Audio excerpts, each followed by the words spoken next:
Welcome to Vijay Harshi channel.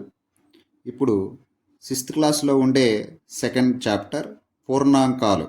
దీనిలో ఉండే ప్రతి ప్రాబ్లంని మీకు ఎక్స్ప్లెయిన్ చేసి చూపించడం జరుగుతుంది. దీంట్లో విద్యార్థులు నేర్చుకునే లెర్నింగ్ అవుట్కమ్స్ ఏంటి అంటే, నిజ జీవితంలో పూర్ణాంకాల ప్రాముఖ్యతను అభినందిస్తారు.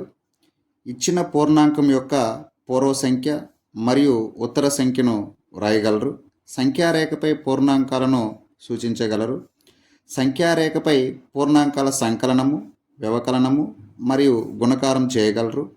పూర్ణాంకాలతో కూడిన నిజ జీవిత సమస్యలను పరిష్కరించగలరు. ఇవి ఈ పాఠం ద్వారా విద్యార్థులలో కలిగే లెర్నింగ్ అవుట్కమ్స్. ఇప్పుడు ఈ పాఠానికి మనం వెళ్ళినట్లయితే, మొదటగా పూర్ణాంకాలు చాప్టర్లో ముందు పరిచయంగా ఏమిచ్చారు అంటే, మనం ఏదైనా లెక్కించడం కోసం 1, 2, 3, 4 అంశాలను ఉపయోగిస్తాము. అంటే వీటిని సహజ సంఖ్యలు అంటాం. 1, 2, 3, 4 వీటిని సహజ సంఖ్యలు అంటాం. వీటిని లెక్కించడానికి ఉపయోగిస్తాం కాబట్టి లెక్కించే సంఖ్యలు అని కూడా అనడం జరుగుతుంది. లెక్కించే సంఖ్యలు లేక సహజ సంఖ్యలుగా చెప్పుకోవడం జరుగుతుంది. ఇక్కడ దీని గురించి మనం నేర్చుకున్నట్లయితే, అతి చిన్న సహజ సంఖ్య 1. అతి పెద్ద సహజ సంఖ్యని చెప్పలేం, ఎందుకంటే అనంతంగా ఉంటాయి కాబట్టి అతి పెద్ద సహజ సంఖ్యని చెప్పలేం. రెండు వరుస సహజ సంఖ్యల మధ్య భేదం. ఇప్పుడు ఏ రెండు వరుస సహజ సంఖ్యలను తీసుకున్నా కూడా వాటి మధ్య భేదం 1 వస్తుంది. సపోజ్ 3 - 2 తీసుకున్నాం, అప్పుడు 1 వచ్చేసింది. అలాగా ఏ రెండు వరుస సహజ సంఖ్యలను తీసుకున్నా వాటి భేదం 1 వస్తుంది.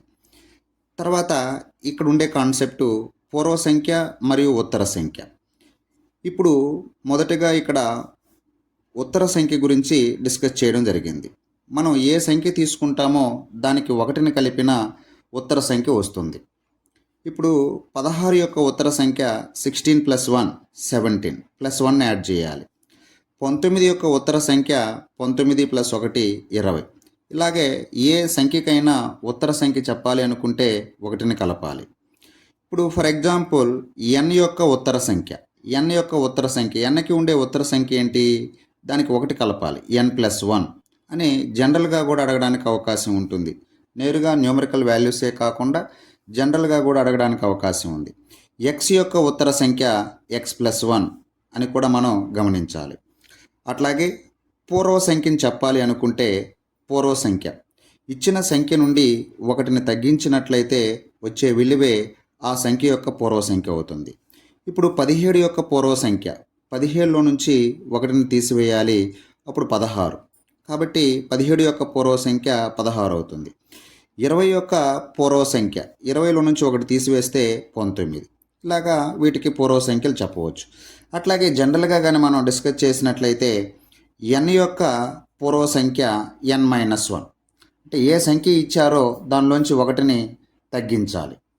అట్లాగే x యొక్క పూర్వ సంఖ్య x - 1. ఇలా అడగడానికి అవకాశం ఉంది. అయితే సహజ సంఖ్యలన్నింటికీ ఉత్తర సంఖ్యలు ఉంటాయా లేక ఉండవా అనేది కూడా మనం డిస్కస్ చేయాలి.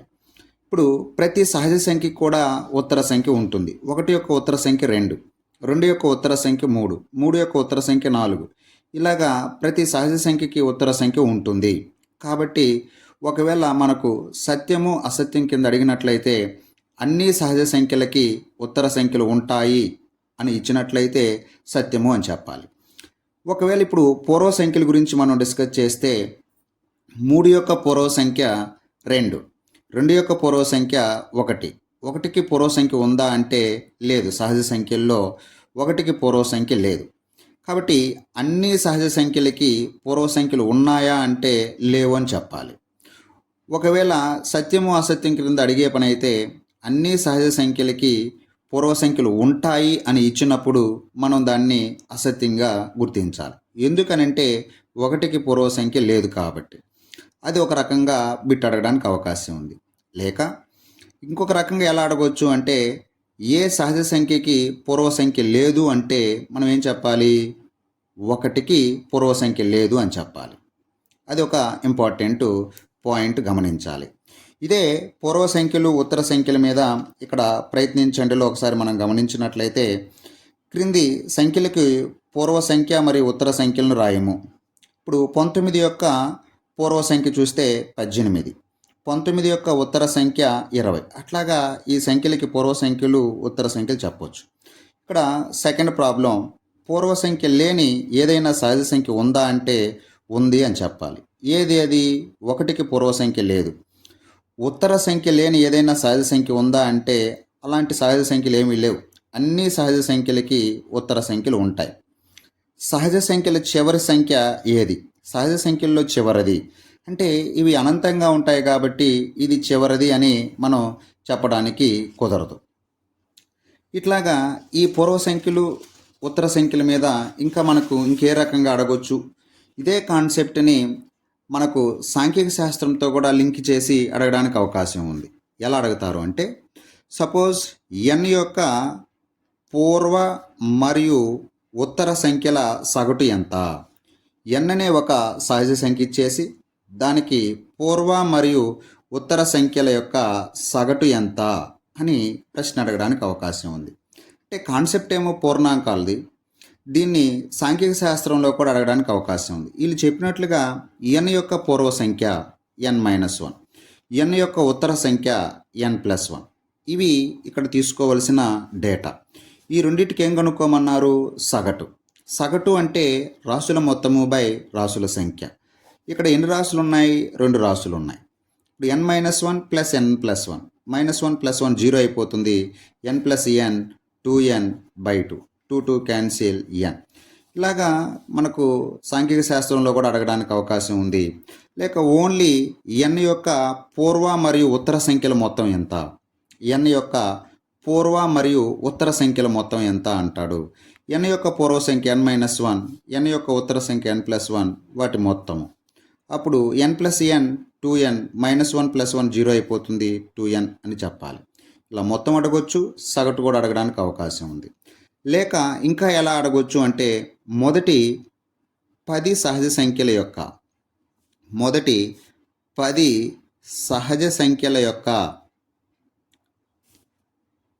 ఉత్తర సంఖ్యల మొత్తం ఎంత?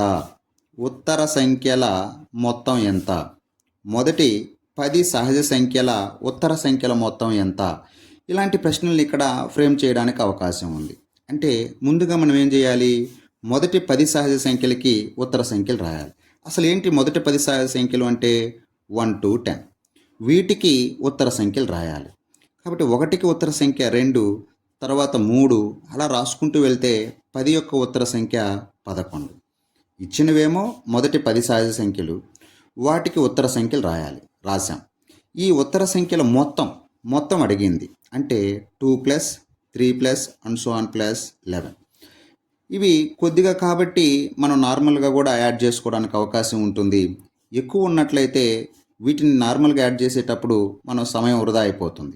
అప్పుడు ఏం చేయాలి అంటే, దీనిని ఫార్ములా ఉపయోగించడం కోసం మొదటి n సహజ సంఖ్యల మొత్తము n × n+1/2. ఈ ఫార్ములా ఉపయోగించడం కోసం, ఈ ఫార్ములాను ఉపయోగించాలి అంటే మనకు మొదటి నుంచి ఉండాలి. అయితే ఇక్కడ మొదటి సహజ సంఖ్య లేదు కాబట్టి ఫార్ములా ఉపయోగించాలి అంటే ఆ రూపాన్ని మనం తెప్పించాలి. అందుకోసం 1ని యాడ్ చేస్తాం. అక్కడ మనం లేని సంఖ్యని యాడ్ చేసాము అంటే మనకు సమస్యకి ఎటువంటి ఇబ్బంది లేకుండా ఉండడం కోసం మరలా 1ని తీసివేయాలి. అంటే ఈ +1 -1 0 అయిపోతుంది. ఉండేది మన ప్రాబ్లమే అవుతుంది. అంటే విలువ మారకుండా మనం ప్రాబ్లం సాల్వ్ చేయడం కోసము రూపం మాత్రమే మార్చడం జరిగింది. ఇక్కడ దీన్ని అబ్జర్వ్ చేసినట్లయితే ఇవి ఎలా ఉన్నాయి? మొదటి 11 సహజ సంఖ్యల మొత్తం. 11 సహజ సంఖ్యల మొత్తం అన్నప్పుడు 11 × 12/2 -1. 2 1ల 2 6ల 12, 11 6ల 66 -1 65.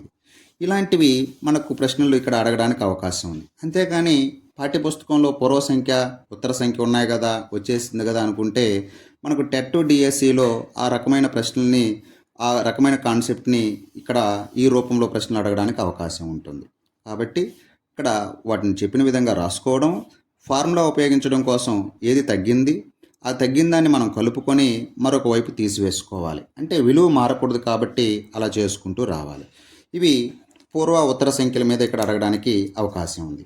ఇంకా ఎలా అడగొచ్చు? పూర్వ ఉత్తర సంఖ్యల మీద ఎలా అడగొచ్చు అంటే అన్ని అన్ని 2 అంకెల అన్ని 2 అంకెల సహజ సంఖ్యలకు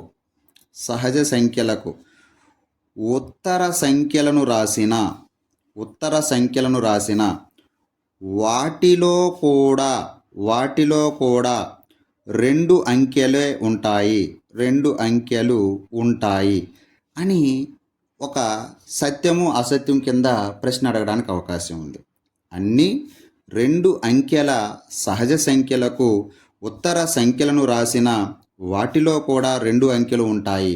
ఇది సత్యమేనా అంటే మనం పరిశీలిస్తే ఇది అసత్యము అని తెలుస్తుంది మనకు. ఎలా అసత్యం అని గ్రహించావు? 99 యొక్క ఉత్తర సంఖ్య 100. 99 యొక్క ఉత్తర సంఖ్య 100. ఈ 99లో ఏమో 2 అంకెలు ఉన్నాయి, దాని యొక్క ఉత్తర సంఖ్యలో ఏమో 3 అంకెలు ఉన్నాయి. ఇక్కడ ఏం చెప్పారు స్టేట్మెంటు? అన్ని 2 అంకెల సహజ సంఖ్యలకి ఉత్తర సంఖ్యలు రాస్తే వాటిలో కూడా 2 అంకెలే ఉంటాయి అన్నారు. అలా జరగట్లేదు కదా మనకు.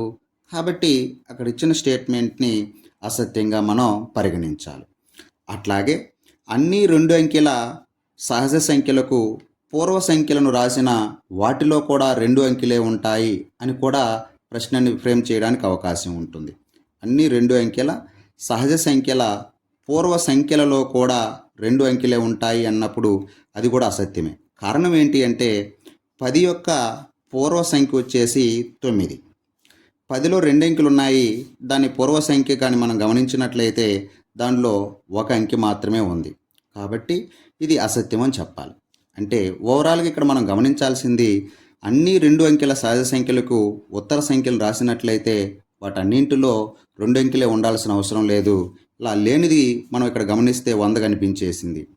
పూర్వ సంఖ్యలు రాసినప్పుడు వాటన్నింటిలో కూడా 2 అంకెలే ఉండాల్సిన అవసరం లేదు. అలా లేనిది 10 యొక్క పూర్వ సంఖ్య 9 అని కూడా మనకు గమనించడం జరిగింది ఇక్కడ.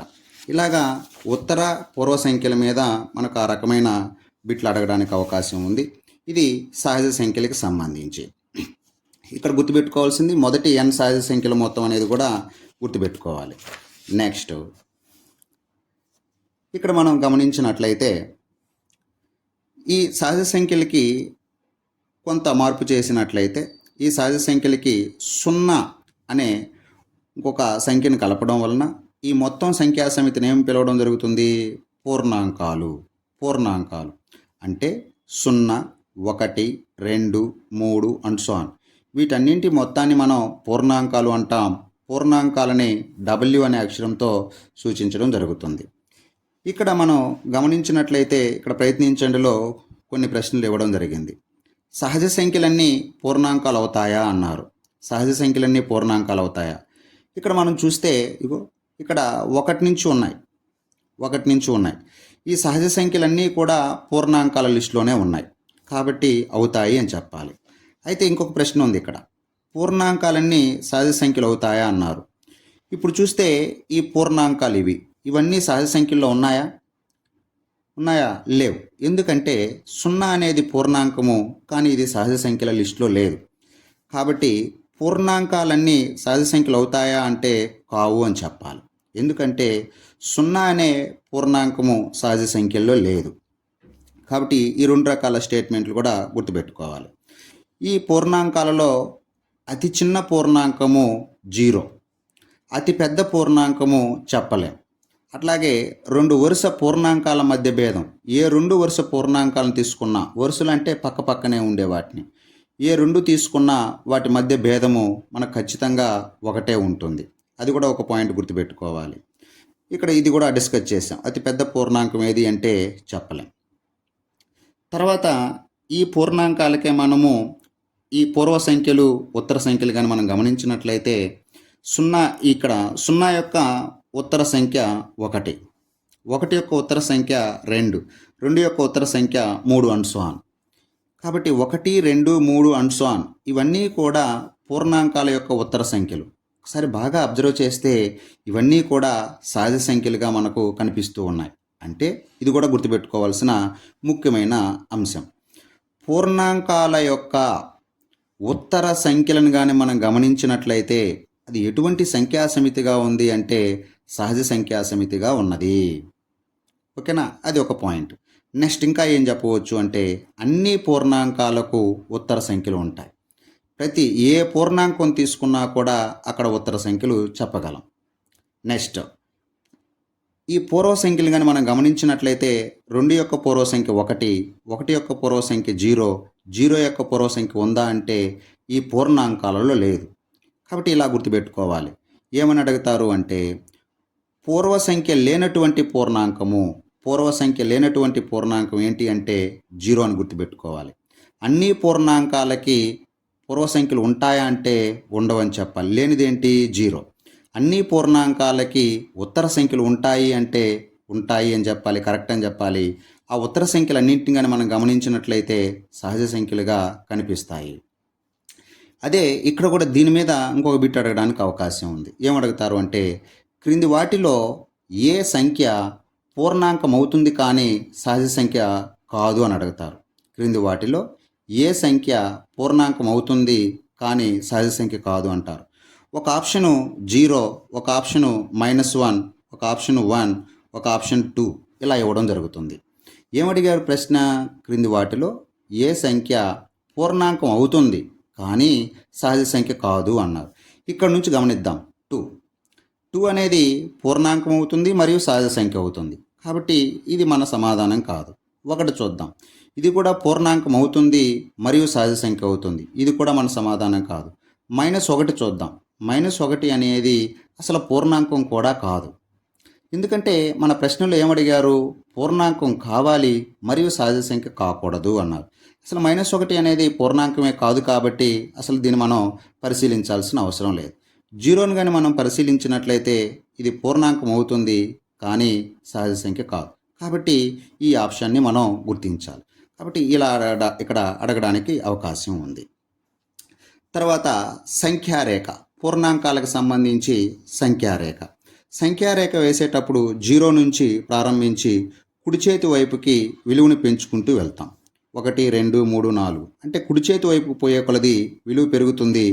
మనం ఎక్కడైనా ఒక స్థానం దగ్గర నిలబడి పరిశీలించినట్లయితే దానికి కుడి వైపున పెద్ద విలువ ఉంటుంది, దానికి ఎడమ వైపున చిన్న విలువ ఉంటుంది. ఓకేనా, కుడి వైపునేమో పెద్ద విలువ ఉంటుంది, ఎడమ వైపునేమో చిన్న విలువ ఉంటుంది. అది గమనించాలి.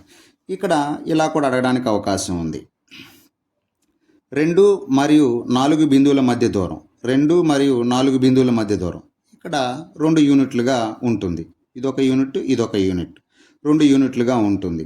అట్లాగే 2 మరియు 6ల మధ్య దూరం, 2 నుంచి 6కి వీటి మధ్య దూరం ఎంత ఉంటుంది? ఎన్ని యూనిట్లు? 1, 2, 3, 4, 4 యూనిట్లుగా ఉంటుంది. అట్లాగే 2 మరియు 7 బిందువుల మధ్య దూరం చెప్పగలరా? ఇక్కడ 2 నుంచి 7కి ఎంత దూరం ఉంటుంది? 5 యూనిట్లు ఉంటుంది. అదొక పాయింట్ ఇక్కడ ఇవ్వడం జరిగింది. సంఖ్యారేఖ మీద 7 అనేది 4కి కుడివైపు ఉన్నట్లుగా మనకు తెలుస్తుంది. ఈ 7 అనేది ఈ 4కి కుడివైపున ఉంటుంది. 4కి కుడివైపున 7. ఇక్కడ మనం ప్రధానంగా గుర్తుంచుకోవాల్సింది ఏదైనా ఒక పెద్ద సంఖ్య ఉంది అంటే అది చిన్న సంఖ్యకి కుడివైపున ఉంటుంది అని గ్రహించాలి. ఏదైనా చిన్న సంఖ్య ఉంది అంటే అది పెద్ద సంఖ్యకి ఎడమ వైపున ఉంటుంది అని గ్రహించాలి. వాటిని కూడా మనకు సత్యము అసత్యం క్రింద అడగడానికి అవకాశం ఉంది. 7 అనే సంఖ్య 4 కంటే పెద్దది కాబట్టి దాన్ని సరైన గుర్తును ఉపయోగించి 7 > 4 ఇలా రాయవచ్చు. అలాగే సంఖ్య 8 6కి కుడివైపున ఉంటుంది. ఎందుకంటే 8 అనేది 6 కంటే పెద్దది కాబట్టి దానికి కుడివైపున ఉంటుంది. ఇలాగా కుడివైపున ఎడమ వైపున ఉండే వాటిని విషయాలను కూడా మనకు సత్యము అసత్యమని చాలా సులభంగా ఇక్కడ అడగడానికి అవకాశం ఉంటుంది. ఈ పాయింట్లన్నీ అట్లాంటివే ఉన్నాయి ఇక్కడ. అట్లాగే సంఖ్యారేఖ మీద సంకలనం అనేది ఒకసారి మనం గమనించినట్లయితే పాఠ్యపుస్తకంలో ఇలాగ సంఖ్యారేఖ ఉంటుంది. దీన్ని చూడగానే వీటి మీద మనకు ప్రశ్న అడుగుతారా అనే ఒక అపనమ్మకం కలగడానికి అవకాశం ఉంటుంది. అయితే దీన్ని ఎగ్జామ్లో ఎలా అడుగుతారు అనేది ఒకసారి మనం గమనించినట్లయితే ఇప్పుడు ఫర్ ఎగ్జాంపుల్ ఇక్కడే ఉండేది 3+4 అన్నారు. ఇక్కడ 3+4 అనే సంఖ్యారేఖ ఏమి ఇవ్వరు అక్కడ ఎగ్జామ్లో. దీన్ని ఎలా అడుగుతారు అంటే సంఖ్యారేఖ మీద 0 వద్ద నుంచి కుడివైపునకు 3 యూనిట్లు, అక్కడి నుంచి కుడివైపునకు 4 యూనిట్లు కదిలినా మనం సంఖ్యారేఖ మీద ఏ సంఖ్య దగ్గర ఆగుతాము అనే రూపంలో ప్రశ్నని ఇక్కడ ఫ్రేమ్ చేయడానికి అవకాశం ఉంది.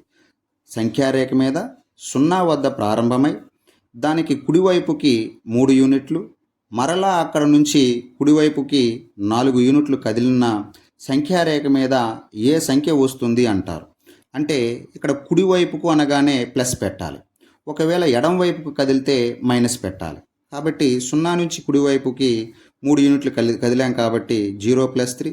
అక్కడి నుంచి కుడివైపు అనగానే ప్లస్ పెట్టాలి, 4 యూనిట్లు కదిలాం కాబట్టి 3 + 4 7. మనం చివరికి 7 అనే సంఖ్య దగ్గర ఆగుతాము అని గుర్తించాలి. ఇలాంటివి ఈ రూపంలో మనకు అక్కడ ప్రశ్న అడగడానికి అవకాశం ఉంటుంది కాబట్టి గమనించండి. అట్లాగే సంఖ్యారేఖ మీద తీసివేతలు. ఈ తీసివేతలను కూడా మనకి ఇలాంటి డయాగ్రామ్ రూపంలో అడగరు.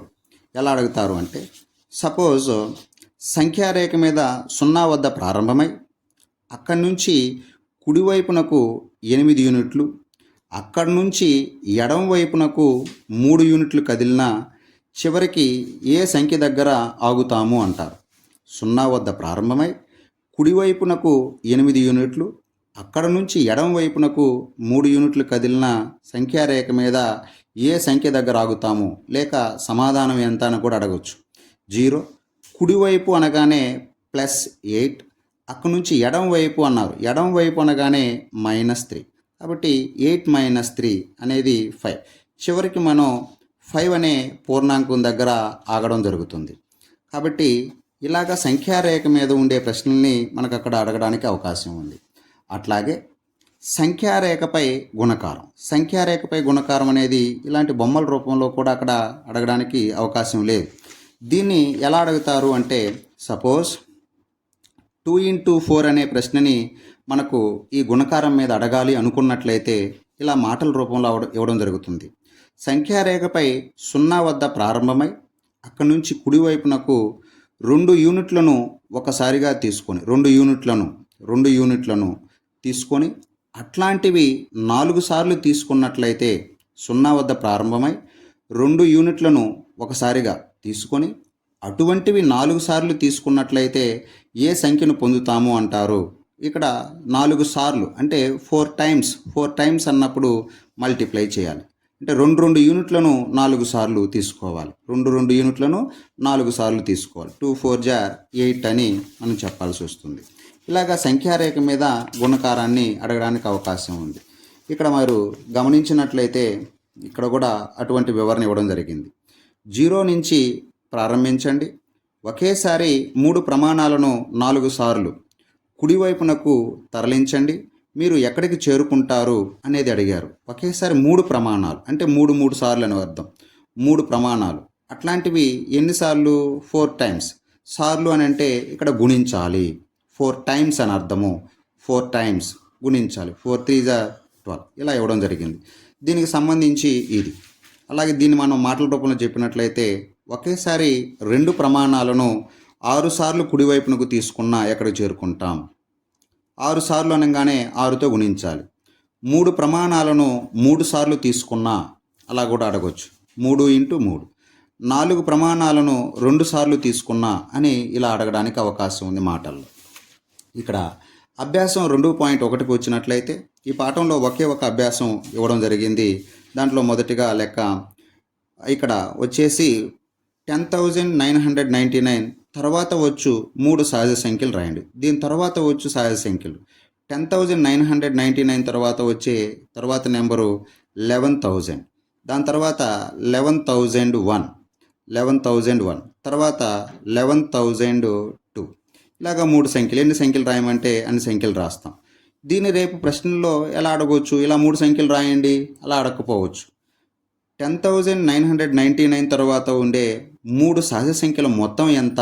ఇలాంటి రూపంలో అక్కడ అడగడానికి అవకాశం ఉంటుంది. అట్లాగే ఇక్కడ ఇచ్చేసింది 10,001కి ముందు వెంటనే వచ్చు 3 పూర్ణాంకాలు రాయండి. దీనికి ముందు వచ్చేటి 3 పూర్ణాంకాలు రాయాలి.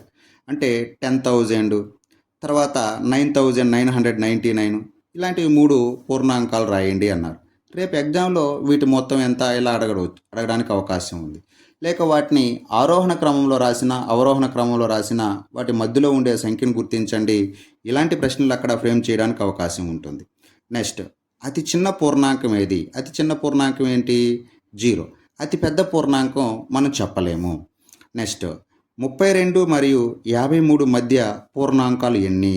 ఇది ఒక ఇంపార్టెంట్ ఏరియా. ఇది 32 మరియు 53 మధ్య పూర్ణాంకాలు ఎన్ని? ఇవంటే తక్కువగా ఉన్నాయి కాబట్టి కౌంట్ చేసుకుంటారు. 32, 53 మధ్య అనగానే 33 అని, 34 అని, 35 ఇలాగా కౌంట్ చేసుకుంటూ రాయొచ్చు. ఒకవేళ మనం కౌంట్ చేయడానికి సమయం ఎక్కువ అవుతుంది అనిపించినప్పుడు ఇలాంటి కాన్సెప్ట్ని ఎలా చేయాలి అనేది ఒకసారి మనం గమనించినట్లయితే ఇక్కడ కొన్ని ఫార్ములాస్ గుర్తుపెట్టుకోవాలి. ఏ కామా బి ల మధ్య గల పూర్ణాంకాలు ఎన్ని? ఇక్కడ గుర్తుపెట్టుకోవాల్సిన మరీ వెరీ వెరీ ఇంపార్టెంట్ మధ్య అని ఇచ్చినప్పుడు ఫార్ములా b - a -1. ఇక్కడ ఏ ప్లేస్లో చిన్న విలువ తీసుకోవాలి, బి ప్లేస్లో పెద్ద విలువ తీసుకోవాలి. మధ్య అన్నప్పుడు ఇది తీసుకోవాలి. అంటే ఏని బిని కౌంట్ చేయకూడదని అర్థం. అలా కాకుండా ఏ నుంచి బి వరకు గల పూర్ణాంకాలు ఎన్ని? నుంచి వరకు ఇది ఇంపార్టెంట్. నేను అండర్లైన్ చేసిన ఈ 2 పాయింట్స్ ఇంపార్టెంట్. నుంచి వరకు అన్నప్పుడు b - a + 1 అని గ్రహించాలి. ఏమి ఒక ఎడ్జ్ని మనం వదిలేయచ్చు కదా. ఏ నుంచి బి కంటే తక్కువ వరకు గల పూర్ణాంకాలు ఎన్ని? ఇలాగైనా అడగొచ్చు. లేక ఏ కంటే పెద్దదిగాను మరియు బి వరకు గల పూర్ణాంకాలు ఎన్ని? ఈ రెండింటికి ఒకే రకమైన ప్రశ్న. ఏ నుంచి అంటే ఏతో ప్రారంభించి బి కంటే తక్కువ, బిని కౌంట్ చేయకూడదు అని అర్థం. అలాగే లేక ఏ కంటే పెద్దదిగాను బి వరకు అంటే ఏ కంటే పెద్దది అంటే ఏని కౌంట్ చేయకూడదు, బి వరకు కౌంట్ చేయాలి. అలాంటి సందర్భంలో ఫార్ములా b - a. ఈ 3 ఫార్ములాస్ కానీ మీరు గుర్తుపెట్టుకున్నట్లయితే మనం ఒరిజినల్గా కౌంట్ చేసుకోకుండా ఫార్ములాతో చేయొచ్చు. మధ్య గల అన్నప్పుడు b - a -1, నుంచి వరకు అన్నప్పుడు b - a +1. ఒక దగ్గర నుంచి కంటే తక్కువ అంటే ఏ నుంచి అంటే ఏను కౌంట్ చేయాలి, బి కంటే తక్కువ అంటే బిని కౌంట్ చేయకూడదు. ఇంకొక రూపము ఏ కంటే పెద్దది, ఏని కౌంట్ చేయకూడదు, బి వరకు అంటే బిని కౌంట్ చేయాలి. అంటే ఒక చివర కౌంట్ చేస్తూ ఒక చివర కౌంట్ చేయని సందర్భంలో ఫార్ములా వచ్చేసి b - a. అలాగా వీటిని ఉపయోగించేసి మనం ఇక్కడ చేయొచ్చు. 32 మరియు 53 మధ్య అన్నప్పుడు ఏం ఫార్ములా చెప్పాం? b - a -1. ఇక్కడ b అంటే 53 మైనస్ a అంటే 32 -1. దీన్ని సింప్లిఫై చేస్తే ఆ మధ్యలో ఉండే పూర్ణాంకాలు ఎన్ని అంటారు. అయితే నుంచి వరకు అవి కూడా మీకు అక్కడ చెప్పడం జరిగింది. నెక్స్ట్, క్రింది సంఖ్యలకు ఉత్తర సంఖ్యలు రాయండి. ఉత్తర సంఖ్యలు అంటే ఏ సంఖ్య అయితే ఇచ్చారో దానికి 1ని కలిపి రాయాలి. క్రింది సంఖ్యలకు పూర్వ సంఖ్యలు రాయండి. ఏ సంఖ్య అయితే ఇచ్చారో దానికి పూర్వ సంఖ్య రాసేటప్పుడు 1 తగ్గించి రాయాలి. నెక్స్ట్, ఈ క్రింది జతల సంఖ్యలలో ఏ పూర్ణాంకం మరొక పూర్ణాంకానికి సంఖ్యారేఖపై ఎడమ వైపున ఉందో పేర్కొనండి. ఎడమ వైపున ఉండాలి అంటే చిన్నదిగా ఉండాలి, కుడివైపున ఉండాలి అంటే పెద్దదిగా ఉండాలి, అది >< ఉపయోగించండి అన్నారు. కాబట్టి ఇది పెద్దది కాబట్టి 530 పెద్దది కాబట్టి 503కి 530 అనేది 503కి కుడివైపున ఉంటుంది అని చెప్పొచ్చు. దీని ప్రకారం చెప్పాలి అంటే 503 అనేది 530కి ఎడమ వైపున ఉంటుంది అని చెప్పవచ్చు. అలాగే >> ఉపయోగించి మీరు చెప్పవచ్చు. అట్లాగే 8th ప్రాబ్లం, ఈ క్రింది వాక్యాలలో ఏవి సత్యము మరియు ఏవి అసత్యము? 0 అనేది అతి చిన్న సహజ సంఖ్య అన్నారు. అసలు 0 అనేది సహజ సంఖ్యలో లేదు కదా, కాబట్టి ఇది అసత్యము. బి చూస్తే 400 అనేది 399కి పూర్వ సంఖ్య. ఒరిజినల్గా మనం పరిశీలిస్తే 400 అనేది 399కి ఉత్తర సంఖ్య అది. కాబట్టి ఇక్కడ పూర్వ సంఖ్య ఇచ్చారు అంటే ఇది అసత్యం. సి చూస్తే 0 అనేది అతి చిన్న పూర్ణాంకము. 0 అనేది అతి చిన్న పూర్ణాంకం. పూర్ణాంకాల్లో చిన్నది 0 కాబట్టి ఇది కరెక్ట్. డి 600 అనేది 599 యొక్క ఉత్తర సంఖ్య. కాబట్టి 600 అనేది 599 తర్వాతే వస్తుంది కాబట్టి దాని ఉత్తర సంఖ్య అంటాం. ఇది కరెక్ట్. అన్ని సహజ సంఖ్యలు పూర్ణాంకాలు అవుతాయి. సహజ సంఖ్యలన్నీ 1, 2, 3 ఇవన్నీ కూడా పూర్ణాంకాల లిస్టులో ఉన్నాయి కాబట్టి అన్ని సహజ సంఖ్యలు పూర్ణాంకాలు అవుతాయి. ఇది సత్యం. నెక్స్ట్ ఎఫ్ పూర్ణాంకాలన్నీ సహజ సంఖ్యలు. పూర్ణాంకాలన్నీ సహజ సంఖ్యలు అన్నారు. 0 అనే పూర్ణాంకము సహజ సంఖ్యలో లేదు. వాళ్ళు చెప్పినట్లుగా అది కూడా ఉండాలి కదా, అలా లేదు కాబట్టి ఇది అసత్యం. 2 అంకెల సంఖ్య యొక్క పూర్వ సంఖ్య ఎన్నడూ ఒకే సంఖ్య కాదు.